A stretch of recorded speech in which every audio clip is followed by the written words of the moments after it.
this session. My name is Taishi Higuchi from the Institute of Information Security, and I'm excited to present our research titled Fair-Anonymity, a novel finance notion for cryptocurrency. This work has been done in collaboration with my professor Akira Otsuka, also at IISEC.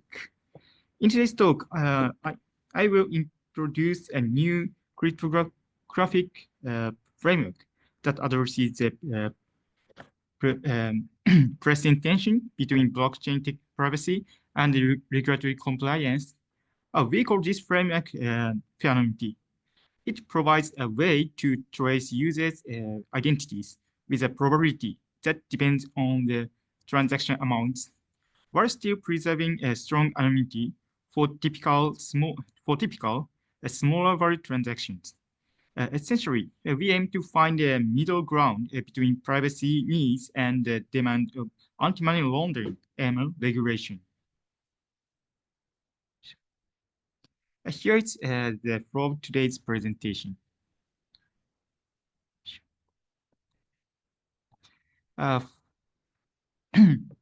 First, consider public blockchains such as Bitcoin or Ethereum. These systems are pseudonymous. Users operate with addresses rather than real names. This is excellent for privacy on one hand, since individuals do not have to disclose personal information to every party they interact with. However, on the other hand, regulators are deeply worried about potential misuse by criminals, e.g., money laundering, terrorist financing, or large-scale fraud. How do we address these concerns without imposing full transparency on the entire blockchain, which would undermine the user privacy and hamper the decentralized, innovative spirit of cryptocurrency? So there is a fundamental tensions, privacy versus regulation. In some existing solution, if we want to comply fully with regulators, we might make everything visible, but that kills privacy. Conversely, if we want strong privacy, like zero-knowledge systems, we hamper the authority's ability to identify truly illicit activities. Our main question is, can we allow normal, everyday users to remain anonymous, yet still give regulators cryptographically enforced means to identify large or suspicious transactions? That's exactly what we aim to achieve with Fair-Anonymity. And as you can see in figure 1, this one, the goal is to separate the clean economic zone for honest users from the dirty economic zone for potentially illicit transactions, ensuring criminals face a higher detection probability, while normal users are left unbounded.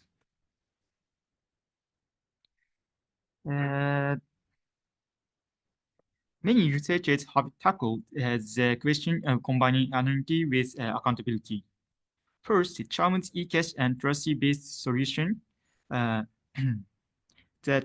where the famous David Chalmers introduced the idea of blind signature, leading to early forms of anonymous digital cash. Later, certain schemes introduced a trustee or set of trustees who could revoke anonymity if someone double spent or engaged in a crime. This approach can be effective, but typically depends on the central or multi-trusted party mechanism. The second approach is privacy coins, like Zcash or Monero. These offer powerful cryptographic privacy, but their design doesn't incorporate building regulatory-friendly tracing. If a transaction is fully shielded, it becomes very difficult for law enforcement to differentiate legitimate activity from illicit funds. There are thus sometimes regarded suspiciously by regulators. Third, the threshold or monthly limit approaches. A system might say you are allowed an anonymous budget up to X per month. If you exceed that, your anonymity is revoked. The main loophole is so-called splitting or structuring. An adversary wanting to own the $10,000 10,000 units could just do 10 transactions of 1,000 each, staying under the threshold each time. In all these approaches, splitting remains a major vulnerability. This is the reason we propose a system, a Fair-Anonymity, that is inherently robust against splitting attacks. Next. Next, we look at the Financial Action Task Force called FATF, part of an intergovernmental body setting global standards for AML CFT. A key guideline for cryptocurrencies is the travel rule. If you transfer to cryptocurrency about a certain threshold, often the $1,000, your platform, known as a virtual asset service provider, VASP, must share personal data, e.g., for example, name and or address of both the sender and the receiver. This mirrors a large bank wire rules in traditional finance. So effectively, if a transaction surpasses $1,000, the user can't remain fully anonymous. Some record must follow the funds. Conversely, below the threshold, identification requirements might be relaxed. The problem arises when criminals do multiple smaller sub-threshold transfers to evade the detection. Here, here we see a direct comparison. For part travel rule, a single threshold like $1,000, if you are under it, fewer checks apply. So if you exceed it, you must reveal your identity. This relies heavily on the regulated intermediaries, for example, VASPs. Peer-to-peer or decentralized transactions might not be covered effectively unless they follow the same rules. But for Fair-Anonymity, we use a continuous probability approach. For example, an exponential saturation function for example, taking the exponential saturation function here, this PV,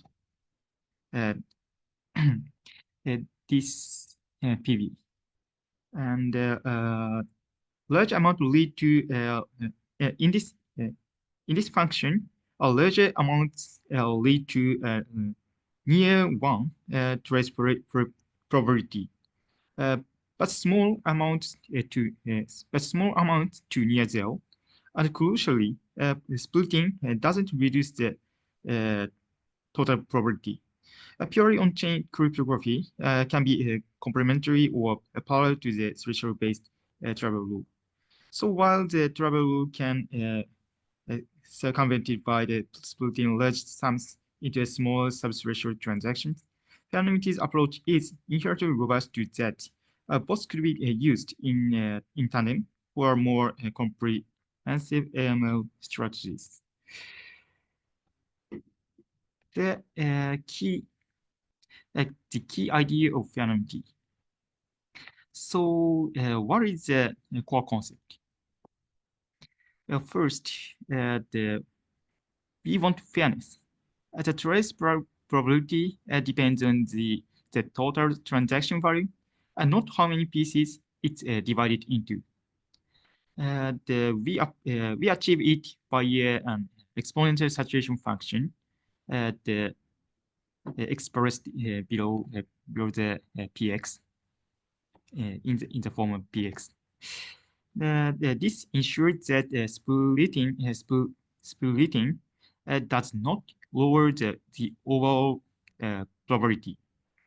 And additionally, by using our extended committed oblivious transfer described soon, we enforced on chain that a transaction can be carried out with integer pairs ln that approximate the function px. Only the authority can truly trace the user's ID thanks to secret salt. Third, the public verifiers in blockchain miners or nodes can still verify correctness of the scheme, ensuring that yes, that is fairly executed with probability at the exact px, without revealing the user ID. Hence, the user performing a large value transfer faces high trace probability. A user doing a small normal transfers remain mostly private. The extended committed OT code mechanism is crucial to lock in these probabilities and commitments on chain. And now let's define epsilon fairness formally. If we use the function PCV as this form, this is called the exponential saturation function. We get perfect fairness. So the epsilon equals to 0. And this means splitting a coin of value V into smaller parts doesn't reduce the total detection probability. In the figure, proof of fairness, you can see a brief illustration proof of outline, but the detail is described in our paper. This property is a core reason Fair-Anonymity can address the splitting attack.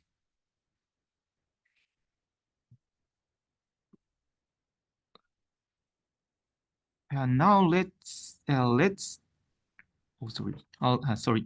And now let's step into the cryptographic side. This is oblivious transfer versus committed OT. In the standard oblivious transfer OT is first sender holds any secrets, and then as receiver chooses k of these, but doesn't reveal which ones. Third, the receiver obtains exactly those k messages, and the sender doesn't learn the chosen indices k. But committed OT is that the sender first the sender the commit to each message beforehand, so they can't alter them in the mid protocol. The receiver also commit to their choice indices. After the protocol, correctness can be verified publicly, but the chosen subset remains hidden from the sender. As we will see, this commitment aspect is vital to ensuring that the user cannot disclaim or change where the ID is placed, and that the verifier cannot snoop on messages they didn't choose. And why code helps Fair-Anonymity? In Fair-Anonymity, the user, as the sender, wants to place the ID ciphertext in L out of n slots, leaving L minus L as a random filter. If they could adaptively swap or deny these slots after seeing the receiver choice, the scheme would fail. Third, the committed OT ensured they are locked in. Also, the uh, receiver only see exactly the chosen case slots and not the rest. Probability the alpha n, the approximate to the exponential function PV, ensures the correct chance that the ID is revealed. The rest is random, so extra information leaks. No extra information leaks publicly. Hence, code is a cryptographic backbone. It locks both the user's ID or random number arrangement and receiver's choice, guarantees no cheating from each side. If the authority also needs to trace, only the chosen ciphertext can be checked via on-chain with the authority's secret sort. And mm, then we expand the code. Our extended code is have several characteristics. We built that upon the two-round chaos of this transfer uh, that have the following characteristics. One, message encryption. Instead of transferring a message as plain text, we use encryption, group-based encryption, and this hides the actual message, the ID or random number from the receiver and verifier, and that is verifiable. We embedded zero-knowledge proofs that each ciphertext is indeed what the user committed to, without revealing which. Committed indices, the receiver's choice is also committed, so they can't adapt based on the partial results. As a, as a result, the final on-chain record includes the proof that L out of n ciphertexts correspond to the ID, the rest are non-random. Second, the chosen slot is marked from the user's perspective, but publicly verifiable. Only the authority with the secret sort can resolve the ciphertext to see if it's an ID. This is overview of our approach. Here's a high-level view of Fair-Anonymity. And first, they have four protocols. The first, system therapy. The authority, like a consortium or a single organization, trusted third party, generates a large set of IDs with a secret salt. Or they can identify which ciphertext matches this, which ID. Second protocol is registration. A user like Alice obtains an ID from the authority. This is somewhat analogous to a KYC process. The user proves who they are, and the authority issues them an ID from that set. And the third, this is important protocol, execution protocol. For coin or payment of value V, the user calculates PV and picks NL, so N per L approximate to PV. They embedded the ID ciphertext in L slots and remains a random number. A public verifier or miner uses sorry. Uh, a receiver uses committed OT to obtain exactly case slot, the effectively leaving and then effectively leaving a transcript on chain. The chance that slot its ID is the alpha n. It's calculated as a PV.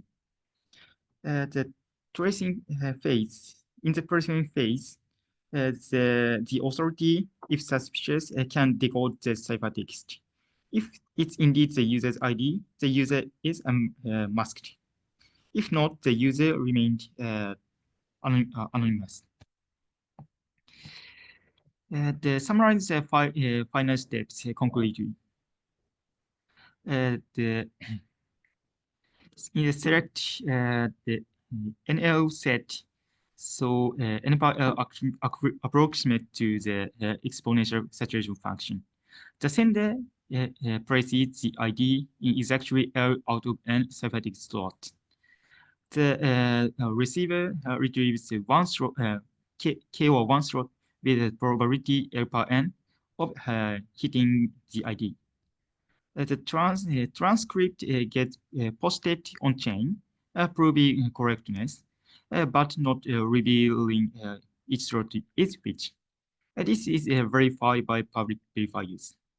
The authority alone can open the ciphertext to see if it's a real ID.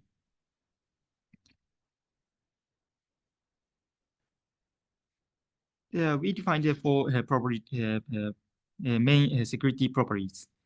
First, completeness, and second, soundness. The third, anonymous, and fourth, fair traceability. This is for completeness. Honest users perfect, following the protocol pass verification with overwhelming probability or perfectly.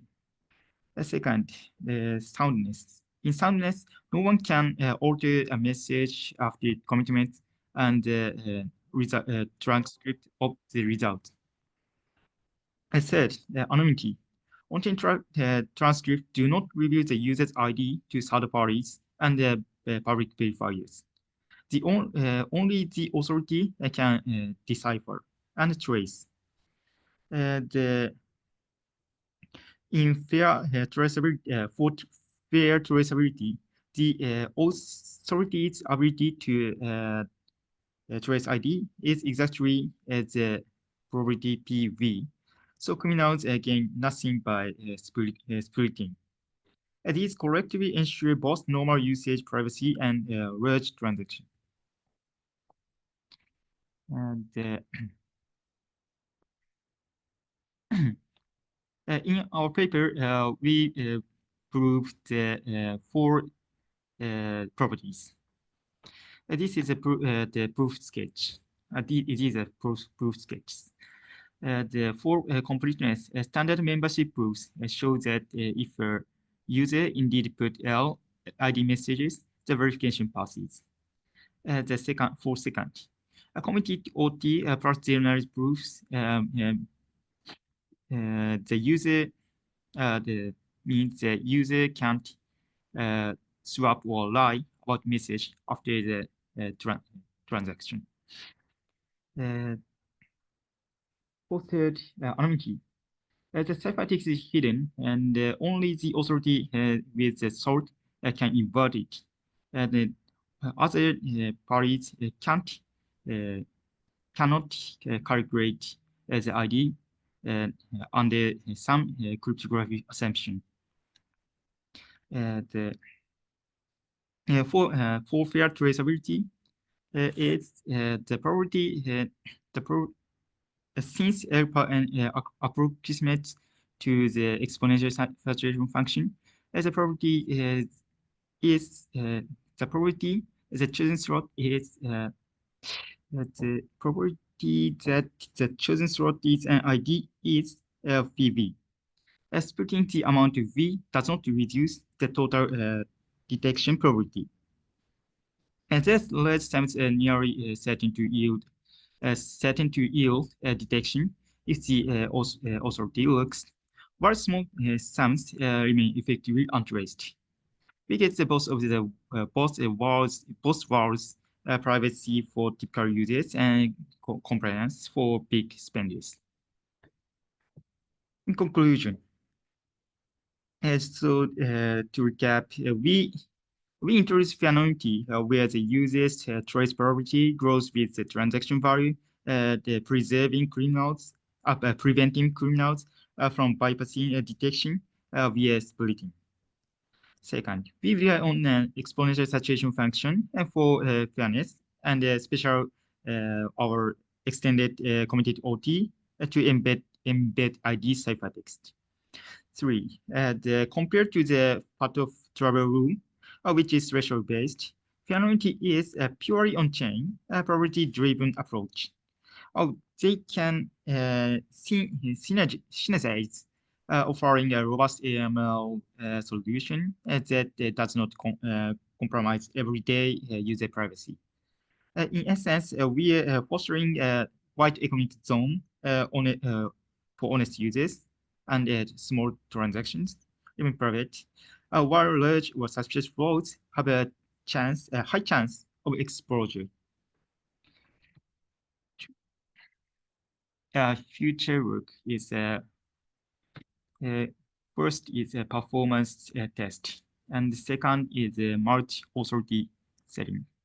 The third is a refresh mechanism that is easy to be introduced. The fourth is integration is FATF. Integration FATF means that possibly unify threshold triggers with an IISEC curve. Encourage VASP to adapt a fairness-based approach so sub-threshold structuring is detected. We believe these steps will make Fair-Anonymity more robust and practically viable for real-world blockchain ecosystems. Thank you. Thank you very much.